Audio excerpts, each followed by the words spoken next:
Welcome to Game of Roses. This is PaceCase. This is Bachelor Clues. It's Monday. That means this is going to get deep. We're digging deep.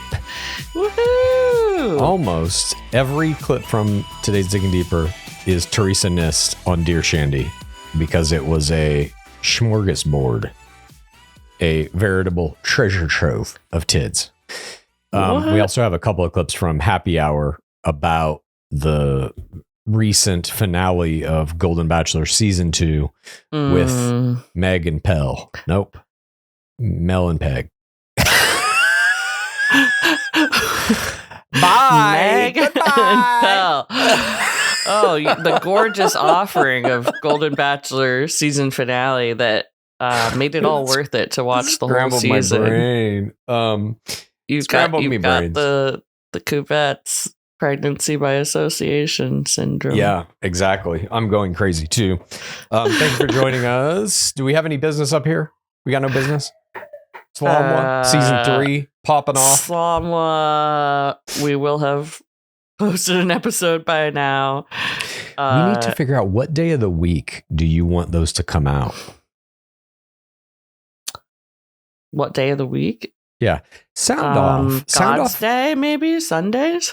Sunday. We're going to be dropping one episode of Secret Lives of Mormon Wives season 3 every week so that we have some content to span the time that PaceCase is delivering new life into our world. So it's like I'll never leave. I'll be here. Yeah, exactly. She's evergreen. But yeah, I am curious. Anybody who's listening to this, put in the comments maybe of this Digging Deeper on Patreon what day of the week you might like to see our slum was released, and we'll take a rough accounting and move forward with that from that point. You don't want to do just whatever the day is that we release the first one? Yeah, we can. Whatever. I'm just curious if there's a day people would rather have it come out. Okay. All right. Let's move on, shall we, to our first clip. Let's go. This first clip comes to us from, as I said, that old Happy Hour. This is Joe and Serena. I still can't believe they're hosting this show. This comes to us from Bachelor Happy Hour, November 13th, so relatively recently. This is Mel and Peg. They are talking about the ring, what it symbolizes to them. And Joe and Serena are trying to get some actual tangible answers here. Great. All right, here we go. About the commitment ring, because you are wearing it and it obviously looks like an engagement ring. So are you gonna, if you eventually get engaged, Mel, will you repropose? Is this like, where are we at? Well, that's to be seen. So we're not going to share anything right now, moment, but to be determined and to be seen. So a commitment ring is essentially we are committing to getting engaged. And then an engagement ring is committing to getting married. We're committed to each other right now. That's what it means. Okay. So it would almost be equivalent to like a promise ring. Like you're showing your commitment to Peg through this ring and you're saying like, we are locked in on each other and we're going to see how this goes. Correct. If you do get engaged, do you expect a new ring? No, I love this ring. Are you kidding me? This is absolutely gorgeous. It's beautiful. It is gorgeous. Great. I do love it. I think Mel's got to get you a new ring. I think you should get it. Maybe you know what, Mel? Maybe you got to get her like a nice necklace or something. You gotta get a little again. Extra. We're traveling down this road together, and we'll see what happens. It's comical at this point. What road? The jewelry road. Maybe one day we'll be in love and engaged. Oh, fuck. We can't say. She keeps nodding, trying to be like, yes, answering there. It is like a promise ring. He's like, we'll see. It's unreal. It's unreal. And I just go back to the seed of this, which is they interviewed this fucking guy to be the Golden Bachelor, to be the lead of a show. As Cindy said in the finale, the logo has a wedding ring in the logo. No one interviewed him, I don't think. I think they didn't interview him. I think he has blackmail on them. Ooh. I don't know. I do not understand how this happened, because it is comical how little he gives in every word sentence he says. Yeah, even now, it's like, dude, it's over. You made it through the show. You're, I was going to say engaged, but not. You're sitting next to Peg. What is left for this interview right now? What we're watching, to me, it really reveals that he is this much of a dud. That I thought maybe in his season there was an element of he got scared by that podcast shit coming out, and so he was playing it very close to the vest. He didn't want to overstate anything or say anything that might get him in extra trouble. Now that's gone. That's all done. He's come out the other side. He's with the person that won the ring. I mean, not engaged, but like the ring winner. There's no reason for him to like hold back at this point. And yet he's still doing it in this podcast. That's who he is. Afraid. I just think he's like a boring person. I think he's very kind of subdued in real life as well. That's what I'm getting from this. I mean, it is hard to imagine that this man is not subdued in real life. Like, I agree. I mean, we don't know them, obviously. We're seeing clips of them, but Peg seems like she has 10,000 times more energy than this man. For real. Well, I just want to see her unicycling again. Unicycling around him while he's asleep.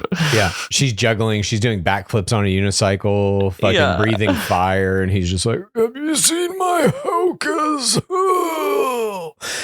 No shade on hokas. I'm not casting shade on hokas. I used to have a pair. They were my Pokemon Go shoes. What I want to ask you is this. Do you think they're going to get engaged and or married? How long do you think it will be until the breakup? I disagree with Chalk. I don't think this is headed in a good direction. I agree. I think it'll be less than a year. Oh, for sure. I think it's 6 months or less. She is so full of life and energy. He is so not. I just don't see how that works. And I think they're going to get to a point where it's like, okay, are you moving to Orange County? The move is going to be the thing that I think breaks them up. Like 100%. The distance. Yeah. They don't totally seem agree. to have, at least in the document, they haven't future cast to that point, and that really needs to be ironed out, I think, before the finale even airs. Like, otherwise it's just not gonna work. I don't know. I mean, I guess it has worked. Like, Chalk and Joan are still together. They don't live. I mean, they're sitting together at the finale. I'll give them that. Oh shit! You think they're broken up?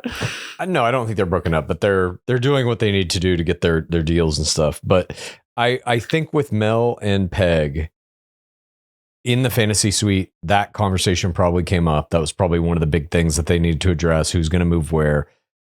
Obviously, she has to move to Orange County. This is where my family is, my business.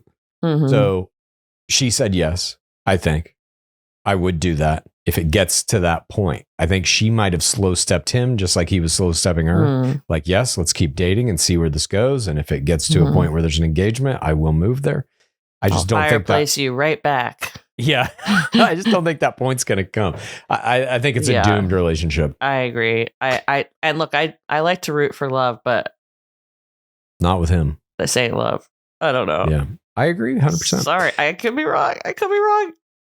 All right, we're moving on now to our next glip. This is also from Bachelor Happy Hour on November 13th. This is same thing. Megan Pell. God damn it. Peg and Mel. It's now I don't even, when you say Peg, I'm like, that's wrong. No, that's right. Real. That is her name. It is right, but yeah, it's because wrong. Meg is also like a real name. Yeah, Peg is just, it's not a common name nowadays. Yeah. I agree. It sounds not right. Yeah. Who was the last famous Peg? Peggy. I don't even know. Miss Peggy. Peggy Hamill. All right. Peggy and Mad Men. Yeah, probably. That was probably it. In this clip, Peg talks about how she didn't expect to fall for Mel and how that beautiful OC fair date was really what clinched it. I was there. Hello. Here we go. I felt it, and it scared me because I wasn't expecting it. I was like, holy shit, what is this? This is crazy. Especially when we went to OC fair grocery, and at the Casey and the Sunshine Band. I just He's realized, out. oh, I'm in trouble because I was not expecting it. I did not go into this Look at thing that frame. with, I'm going to be married and I want a ring and I'm going to live happily ever after. And this is it. No, I just came here. It's like, let me check this out. Let me see what kind of a person he is. And I had to suspend judgment because we all know that podcast, wasn't the greatest podcast out there, but. Well, if you didn't understand it, it was right. If you understood it, it was okay. But But here's the thing: I suspended judgment because I knew that I had to get to know who he was, not what the podcast says, not what social media says, not what any of that. I needed to get to know who he was as a human being. Wow. If you understood it, the podcast was okay. I have no idea. It's like, I don't think there's a lot going on in this. If you're just listening to us, please go watch it on YouTube because we have the video clip of this as well, in which Grocery is seen basically almost leaning completely out of the frame, not there, doesn't want to be there. The whole shot he has set up is basically just like a shot of his kitchen with his tiny head kind of peeking in from the corner. I feel like that's what my background looks like. So I won't judge, but whatever. He's just dissolving out of the podcast. It does look like he's trying to leave with his body language. Yeah. But I mean, this is something that is in all Bachelor shows. It's like, do you have enough time with this person to legitimately fall in love with them? Everybody can do that at different rates and everybody's different and all that and blah, blah, blah. Is there love at first sight? All these questions always come into play. But here we have a new one thrown in, which Peg is kind of trying to address, that like the podcast shit he said required all of the players, herself included, but required them all to kind of put that aside and in quotes, get to know the real Mel. But it's like, that was the real Mel. That's part of the real Mel, is him going on a fucking podcast immediately before he's going to shoot this, a couple months before he's going to shoot it, and say, I don't want to do the premise of the show. On the podcast, he said that. Then we find out, he really doesn't want to do the premise of the show because we watched him do the whole show and not get engaged to anybody. And pick the person who's like the youngest seeming, like Peg is unicycling. She's almost like an under 60. She has the energy of like a 20-year-old. Yeah, she has more energy than I do. Definitely. And he's doubling down on the podcast, being like, well, you had to really understand the podcast now. So I'm just like, exactly. That is the real Mel. When I said I didn't want to date anyone over 60, I meant anyone older than 60. You got to understand it. Yeah. All right, let's move on to our third clip. We are now going to get into match my energy. Yeah. I'm worried about my energy levels being unmatched. Let's go to our third clip. This one comes to us from Dear Shandy. This is going to kick off. All the rest of these clips are from this episode. Theresa Nist was on this episode.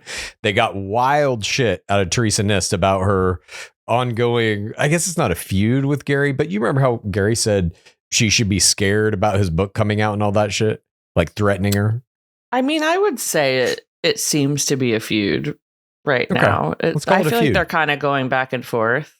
All right. It's a feud then. Well, this is our first clip from the feud between Theresa Nist and Golden God Gerry Turner, the first season, the Golden Bachelor season 1 Bachelor. In this clip, Theresa is talking about Gerry's comments. Oh, this is it, that she should be worried about the book. Here we go. Metropolitan, I'm not worried. I think she should be worried. I mean, which feels very threatening. Yeah, that felt threatening to me. Why would he say something like that? Yeah. And for him to say that, I have to say, was he not there? Does he not know the things that he did and that I would have so many things to say? Yeah. And I'm going to keep it, I hope, very high level. I don't want to get down and dirty into exactly all the things that happened. But just overall, Gerry called me names. He criticized me. He put me down. At one point he said, I don't want to hear your opinion. I don't want to hear if you have any other ideas. I don't want to hear them. He called me an East Coast snob, something I'd never even heard before I heard it come out of his mouth. And I didn't even know what it meant. And I don't know, like it was apparently a disparaging thing. Wow, East Coast snob. First of all, their set looks amazing. I know. And Theresa, I hate to hear this, especially because I'm like, in my mind, I definitely have like rose-colored glasses for Gerry in that season. Me too. Because of what we've seen this season, I'm like, no, Gerry was so sweet. But I'm scared. I'm scared for it's also the rest that's gonna come. I mean, I can't imagine that this. We're calling it a feud now. That it reaches this level where Theresa Nist is going on Dear Shandy and giving like a tell-all basically in response to him writing this book saying she should be worried about it. I just don't think any of that happens if they didn't get married, if they weren't forced into that rushed like marriage 3 months after the finale aired. Then they got divorced, obviously. Staying on Love, Tyler Cameron. We know it all.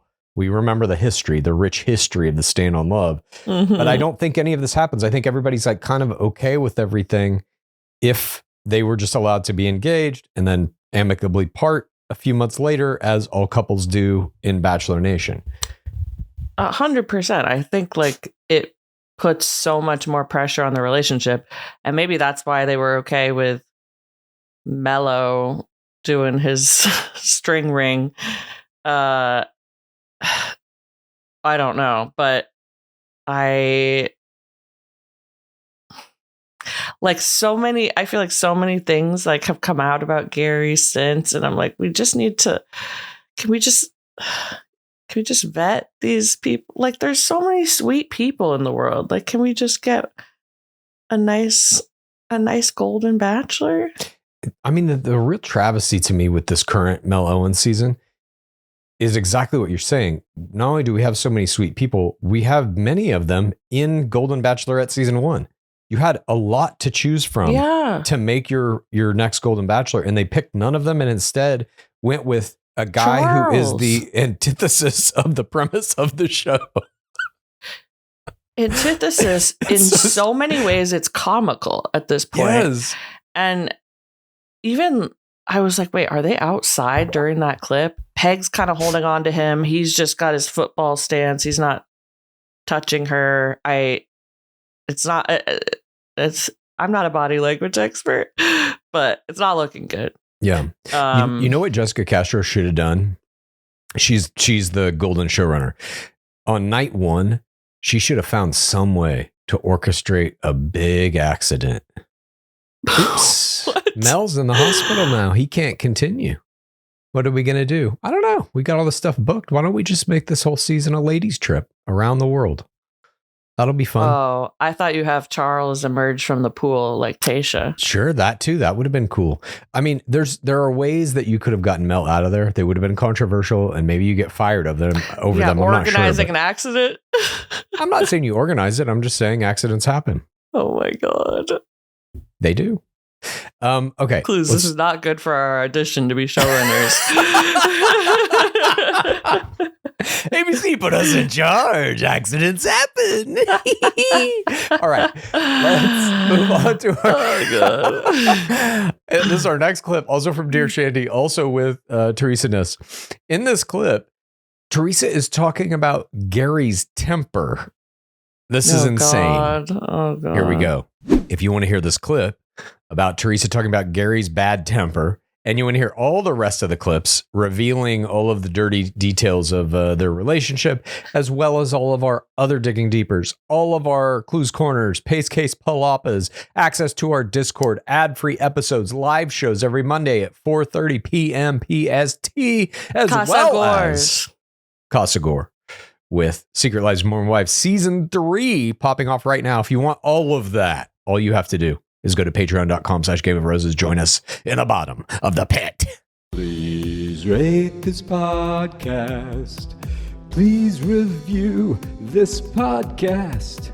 Please get a friend to listen to us, and then please rate this podcast. Please review this podcast.